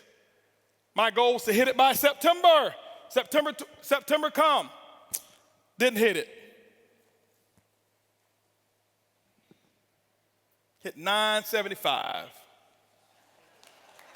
Hold on. I'm not saying it. No, listen. I'm just telling, get the principle. Forget about the money. I'm only talking about the money so that you understand what I'm talking about. Honestly, I don't even care about the money anymore. I don't. I did before, okay? I don't anymore. So September come, I missed it. November came, I hit it. Then I went back and looked at the exact month that I set the goal. It was November in the first place. I hit it exactly when I said I was going to do it. Exactly when I said I was going to do it. I told Eric one of my other goals because I set a goal 2010. This is what I set a goal for, and I'm wrapping this up here. This is what I set the goal. I said, listen, I never forget. I started 2011. I listened to somebody. I listened to Jay-Z do an interview. I forgot the guy. It's the Screen Editors Guild or something like that, when the guy sits up and it's nothing but black and they got the actors out there. Is that what it is? Actor Studio. Did you see the Jay-Z portion? I saw Jay-Z up there, and when I look at anything, I look for the lesson. And I heard Jay-Z say one thing, that he wanted to make something, turn the ordinary into extraordinary. I didn't need to see no more. I watched it for an hour and a half. I didn't need to see no more. That became my theme. 2010 is when I saw it. 2011, I'm doing a conference call. I'm telling everybody, get prepared. We're going to make the ordinary extraordinary. We're going to make the unusual usual. We're going to make what's abnormal normal. We're going to think bigger than we ever have. Yeah, we've done great so far. We've done some good things, but we are going to go out there and make this happen. We're going to set the new level for what's normal. It needs to be that way. I never forget, $10,000 a month used to be the big deal in network marketing. Oh, I'm a five-figure monthly earner. Then it became, I make $100,000 a year. That was the big deal. After $100,000 a year, it became, I'm a multiple six-figure earner. The bar kept raising, multiple six-figure earner. Then it became, I'm a $100,000 a month earner. Whoa, $100,000 a month? And this is what I've realized, ladies and gentlemen. I did my study, and I found out what happened and why it wasn't people making things happen. Typically what happens is this. In most companies, you'll find 1, 2, maybe 3 six-figure monthly earners. And it stops. Not because of the opportunity is bad. They stop growing. They stop thinking. They put a lid on the group. And the six-figure earner became the big guy or the big lady. And it stops with 2 to maybe 3 of them. And I said it's not going to happen over here. We're going to think extraordinary. And that was when I had my $1 million a month goal in as well and all that kind of stuff. And ladies, and now I've created a culture whereas if you're making, we don't put anybody, you can make $20 a month and we celebrate your success because you earned it. But I can tell you right now, you've got to create a culture in your team, in your company where the ego doesn't get in the way.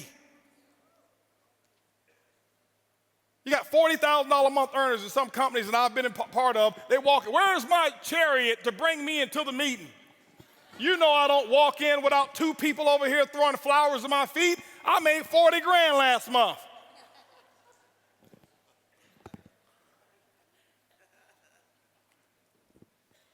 We've created a culture. We've got people who are in our company making $150,000 a month. We come to some VIP meetings. We don't have enough seats, and we got $150,000 a month earners standing on the wall. Nobody even know who they are because they're grateful. They're not big shots. I'm not a big shot. I go to meetings. Every meeting I go to visit, you know what I do when I first get there? I'm telling you what you have to do. If you want to be a champion, shake the hand of the people who are out there serving. Right when I get to, I shake everybody's hand, and you know what I do? I reach into my wallet or my pocket, and I pay my $5 or whatever the meeting cost is. You pay? Of course. I'm a distributor. Why shouldn't I pay? I'm $100 grand a month. I walk in, I shouldn't have to pay. Why not? You've already set a bad example in your company. See, those 30 out of the 40 plus people making that money, the 100 grand a month, 35 of them have never made any money in their life. They don't know any other way. They don't feel entitled. They don't feel entitled. But you got to start believing it. Once you start believing, you got to put the actions in. You got to do the work. Whatever the work is, you got to put the work in. Put the work in. This is network marketing. It's not net sit marketing. It's not net play marketing. It's not net think about it marketing. It's not net one day I'll get to it marketing. It's net work marketing. And most people miss the W, the work part. Network marketing. I worked my butt off. I can tell you right now. Now, remember, it's not just work. You've got to be productive, not just active. You got to be productive. I'll tell you why I make what I make today. I'm gonna write this down. This is my schedule when I first started, okay? My first day. It was because of what I did day one, not because of what I've done over the last 2 years. I set the example. See, everybody want to take notes now. You see? I've already said the most. You didn't write notes when I said they won't outfriend me. That's more important than what I'm gonna put on the board right now.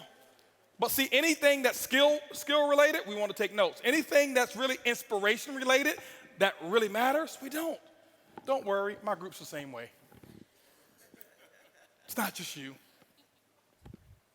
First day, this is what I did, ladies and gentlemen.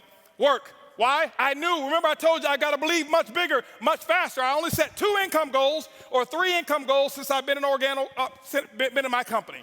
Sorry to talk about that company, but anyway, set 3 income goals since I started. My first goal was my first week. My first week's goal was to make $70,000 my first week. Yes, $70,000 was my first week's income goal. I missed it, didn't make it. Make $25,830, but it didn't matter. That was my goal. My second goal, 18-month goal, $250,000 a month. Missed that one too, hit 249. Why? Your business should be predictable. This is a business. I know my business. You got to know your company and your business. I know my business, and it's just as predictable as Exxon knows how much sales of oil they're going to do in the year 2015, and it hasn't come yet. But if you ask any of the executives, they can tell you with a small margin of error what the results are going to be, because there are certain things that cause a certain effect in the business. You've got to figure that out for your company, but it is predictable. You can't be out there, well, I'm just going to throw enough mud on the wall until it sticks. It doesn't work that way. Eric talked about the 90-day game plan. It's predictable. What are you going to get done in 90 days? This is what I did. Day one, I called that group of 32 people. This is what I told them. It was actually 32 people I've sponsored. I had 16 of them on the call. This is what I told them. I said, listen, my current company, I'm launching tomorrow. If those of you who want to know what I'm doing, be on my conference call tomorrow. They were on my conference call at 10 a.m. 10 a.m., I had 16 people on the call. I explained to them, I said, listen, don't ever ask me anything about our previous company anymore. You've got 24 hours to ask me about that company. I will know that word is no longer in my vocabulary. I never said anything good or bad about the company. I have never left the company and talked bad about them, ever. Didn't matter what took place, okay? Now, and so what happened is this here. I said, guys, listen, you guys are, right now, we're gonna do my first, what I call First Movers Advantage conference call. I'm sideways? This way? This better? Okay, here we go. I said I'm gonna do my First Movers Advantage conference call. It's gonna start at 12 o'clock. Here I am at 10 a.m. This is what I did. You don't have to copy this. This is what I did. Okay, don't write this stuff down. This don't matter. Whatever your method of exposures are, that's what you do. Get with your upline. Get the mentality that I had. Not this, the mentality. So 12 o'clock comes. This is what I did here. I said, guys, listen, out of these 16 people, I said, I suggest you have 10 people on the conference call. They said, well, okay, 12 o'clock when? Next Tuesday? I said, no. Today. Today? 10 people? We only have an hour and a half. I say, exactly. You guys are already in. I got to start making phone calls. Goodbye. How many of you have talked to your prospects about doing a meeting or a call? Well, I've got to give them 36 hours to get the baby. You're not going to win big. Not if you want to launch something. Remember, professionals launch a business, amateurs join a business. I don't join anything. I am a launcher. I launch, okay? When you look at Microsoft, did they launch Xbox or did they just announce it? They launched it. Sony, they launched this new PS4, whatever it is, however many millions pre-ordered and sold. They launched it. I'm a businessman. You are a business person. You should launch it. This is what happened. 125 people showed up on that conference call. On that conference call, don't clap. It's not the number. It's the attitude. It's the mentality. My group before, they saw me give people 24, 36 hours to prepare for a stupid conference call. You're sitting at home. You don't need 3 days. If you found a pot of gold and you needed a few friends to come help you get it and they told you can get all that you want, are you going to say, well, I can't call Leroy because he needs 3 days? Leroy, listen, I found a pot of, you better get it. Leroy's like, where is it? I'm putting on my pajamas right now. I'm coming out the door. If you make it important enough. Some of you don't make it important enough. My next call was at 2 o'clock. 2 o'clock, guess what? We had 225 people on the conference call because I told them the exact same thing. I painted the dream. I couldn't even explain the comp plan at all. Didn't know all the details. But what I told those 225 people, I said, listen, you guys are the second people to hear about it. I'm working on something called Project 5,000. 90 days, I want to put 5,000 people in this organization. And nobody has signed up yet. And none of you on this call can sign up either. But we're going to do another conference call. They say when? It's going to be at 4 o'clock. 4 o'clock, I did another conference call. Guess what we had? 435 people on that conference call. That's a lot of activity, isn't it? That was half my day. 6 o'clock. No more conference calls. Did my first home meeting at my house. I'll never forget, I had on a white t-shirt, shorts, flip-flops. Didn't even have time to get dressed. I lost 18 pounds. I thought it was because of our product. That's the testimony I was giving. It was really because I forgot to eat while I was launching. I was so fired up and excited. That's what was happening. 6 o'clock came. This is what I had. I had 25 people show up at my house and say, come on in. Told them about Project 5,000. And I'm sitting there spitting in all this stuff and telling them all about the stuff. Whiteboard, no PowerPoint. Didn't have PowerPoints for 6 months. No PowerPoints. I drew on a board, told them what my vision was, what we were about to accomplish, and that we're about to do the biggest project we've ever done in our lifetime. And if you want to get started, you can. That's what happened. At 7:45, you know what was happening at 7:45? 7:30, my doorbell was ringing with the second group of people that were invited. 35 people showed up at my house. And you know what I told those people here? I said, listen, the first 25, I said, guys, I got to wrap this up. We got another group of people that's coming over here. If you want to get in, you can. But go ahead over here to the dining room. My wife has the applications over there, blah, blah, blah. You can get signed up over there. But I've got another group of people that's coming in, and I can't be late with them. By the way, those of you who go ahead and sign up now, this group that's behind you, they possibly could be in your organization if you go ahead and get in right now, all right?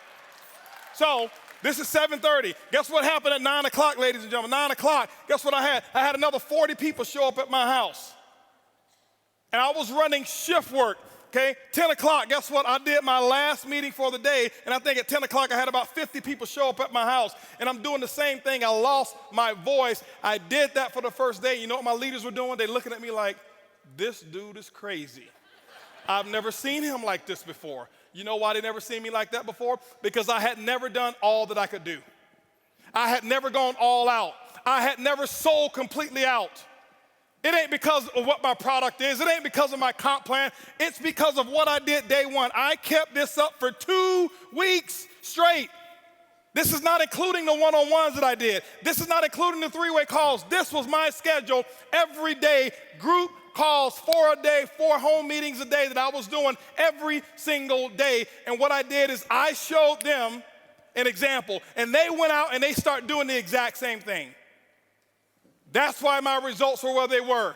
My first day, if you count it up, I exposed almost 700 people.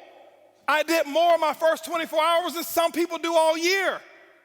It's not because I do magic. It's because of what the math is. It's simple. You can do the same thing. It's not, okay, I got rich quick.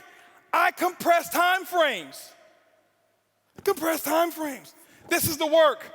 You do the action, and ladies and gentlemen, when you put the action in, whatever your action is, you find out what your mentor, your coach tell you need to do, and that's what you need to do.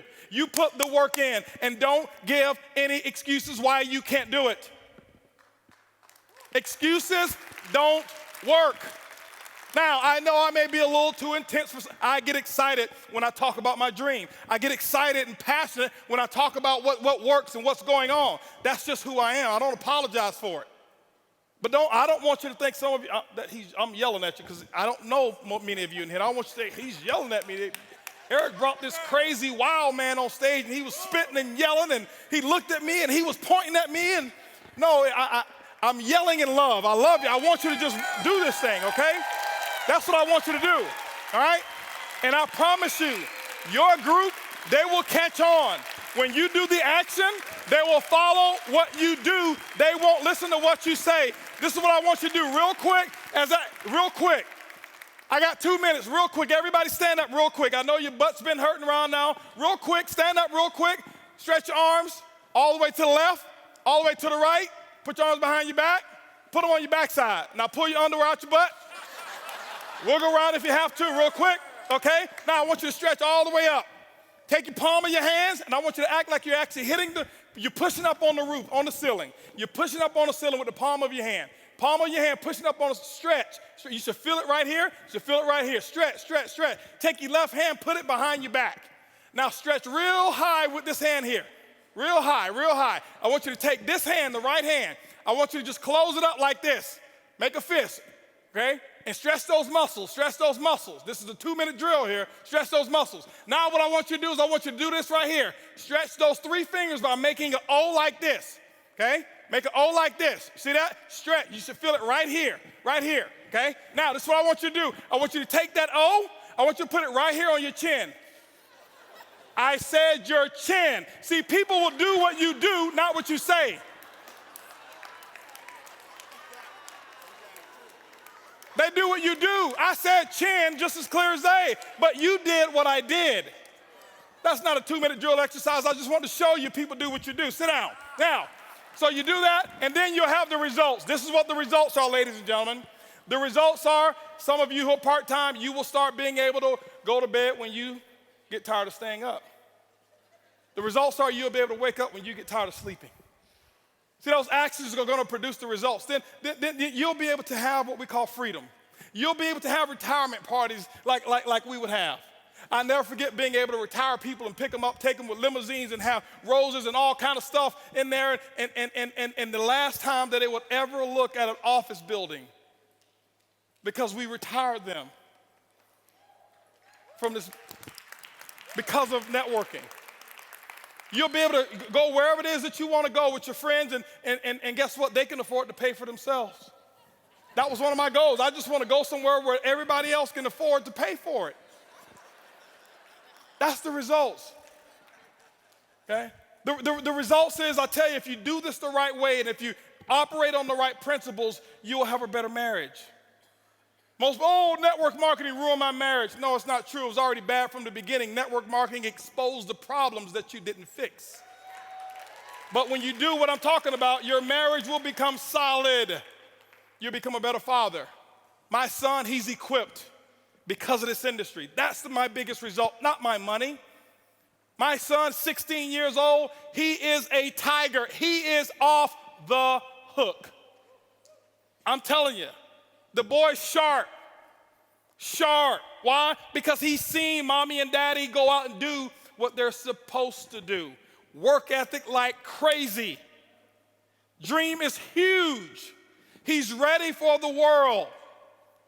2 years ago, he set a goal to make $100,000 for the summer. He came up short. He only made $60 and donated all $60 to the victims who had actually got hurt in the hurricanes over there in Tennessee and Alabama. The boy's bad. He was 14 years old.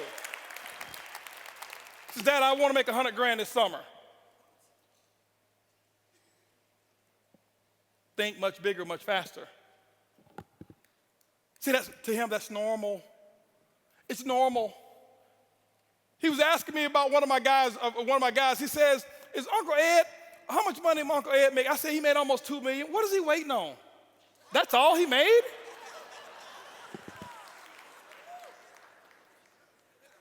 And he's not sarcastic. Average is taught. Above average is as well. But those are some of the results, ladies and gentlemen. Some of the results are nothing phases you anymore. I lay down at night. My biggest result that I have, ladies, when I lay down at night, my wife and I, we lay down at night, it's peaceful sleep. We think about nothing. We owe nobody anything. Do we have material? Yeah, we got material stuff. It's for you. For some of y'all to believe. When I walked in here earlier with my jogging suit on, nobody even knew who I was. I got to come in blinged out for people. Oh, yeah, that must be him. I like nice stuff. That don't mean nothing to me. Here, right there in California, I never forget, was going to do a meeting. This is the real result. We're going to do a meeting. We bought a house in California for our Black Diamonds, okay? For people who want to come in and be able to just do a little whatever it is, nice stuff. We just say, let's do it. 11,000 square feet, 10 bedrooms, 9 bathrooms, no mortgage. It's off the hook. We just put $1 million in the backyard. Okay? That's the results. But we were leaving there to go do a meeting. Guess what happened? We were leaving. We knew we were going to be in a hotel. People were working at the house, so we took all of our jewelry, and we went to go do the meeting. Our hotel wasn't ready, so we went to the shopping mall, left bags in the car, forgot about it. We normally don't leave bags in the car. And guess what happened? Just so happened, our stuff was in the car, and somebody right in front of valet parking stole our stuff. My wife's ring, wedding ring. $370,000 wedding ring. Gone. This watch I got on here, she's got one too. Both of them were gone. Gone. Almost $800,000 worth of stuff stolen. Let me tell you what the results are. Before, I would have had a syllogism. I would have closed them all up. Nobody gonna move until I get my stuff. But because what the results are, I said, honey, listen.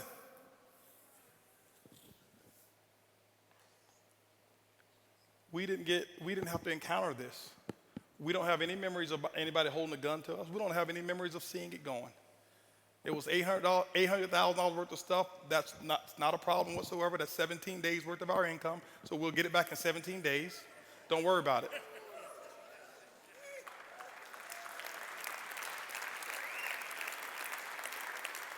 Because now the focus is on more important. Before, man, it's taking this jacket. There's gonna be some furniture moving around there. Those are the results. The results of being able to take that house and take my family, and I take about 30 people in my family, fly them up to for Christmas and stuff like that. and just spoil them. December is my month for me. Some of you, I'd love for you to join me in this. This is what I did. I started 8 years ago. December, I abstained from purchasing anything for myself. Nothing for me, nothing for Holton. Completely abstain. Can't buy me anything. Nobody forced me to do this. I just started doing it. And all I would do back then is I'd start and I'd take $1,200 and I'd make sure I give 12 $100 tips to people who were expecting a $5 or a $10 tip. I'd go into like a Denny's, eat, have a little $15 meal, leave a $100 tip. Because I noticed the difference so little to me, how big of a difference it made to so many other people. I wouldn't stay around to shake their hand and talk to them because I didn't want to do it for recognition. I wanted to do it because I really want to make a small little difference. But it's grown now. I call it my 12 days of Christmas. December, my goal is to find opportunities and spoil people. I never look for the recognition for it. Next year, 2014, my wife and I are finding opportunities to give large sums of money away. Next year, we'll give away multiple seven figures that people won't even know about.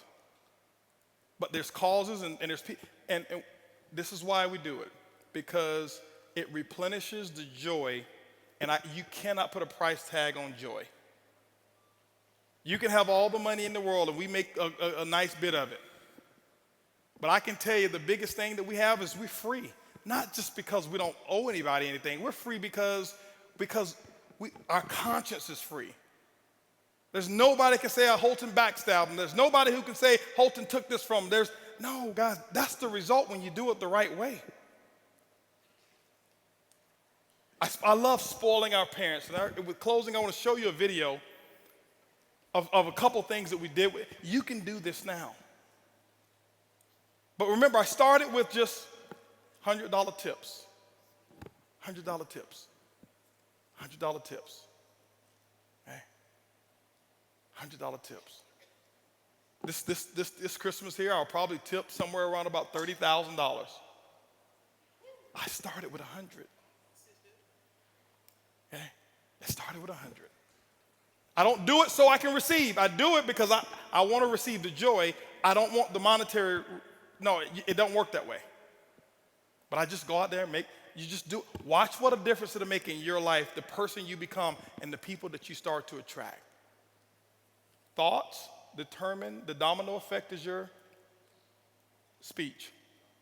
Your speech determines and domino affect your beliefs. Your beliefs domino affect your actions, and your actions domino affect your results. Let's roll this video here real quick as I end up. I always had a dream to buy my mom a house. She used to always tell me about this house, and she would visit it.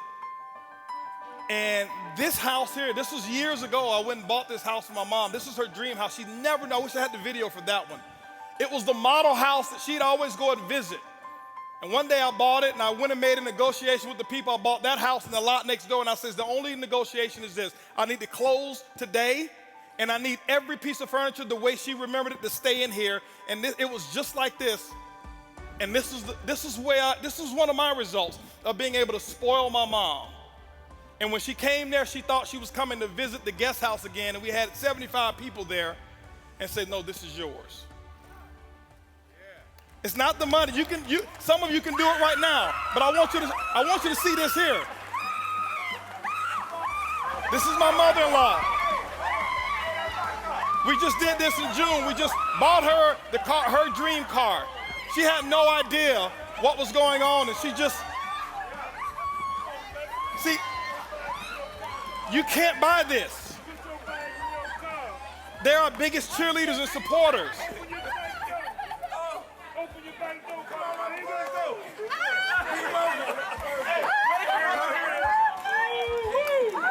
That's the results. When you do it, when you go out there and make the money, these are some of the results. That is one happy moment.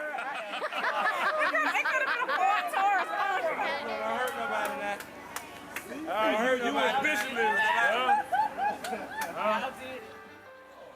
This is my dad. I just did this 2 weeks ago. He's coming out of the restaurant. We're coming out of Ruth Chris. He have no idea. Limited edition Stingray, 2014 Corvette Stingray. Watch him now, watch him.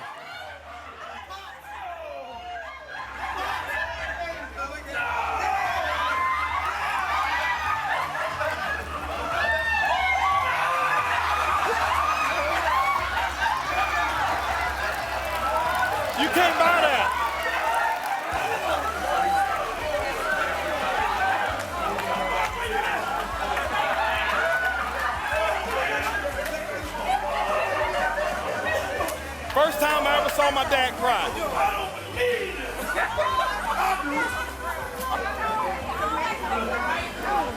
You know everything. Didn't know that. He still drives it with the thing in the window that says, "Happy birthday, Dad." Pops, okay? Ladies and gentlemen, you go out there, make it happen. Those beliefs will determine actions. Those actions will give you the results. Eric, I want to thank you so much. Lisa, Curtis, thank you. I know I went over. Appreciate you guys. Go out there. Let's make it happen. Mr. Holton Buggs.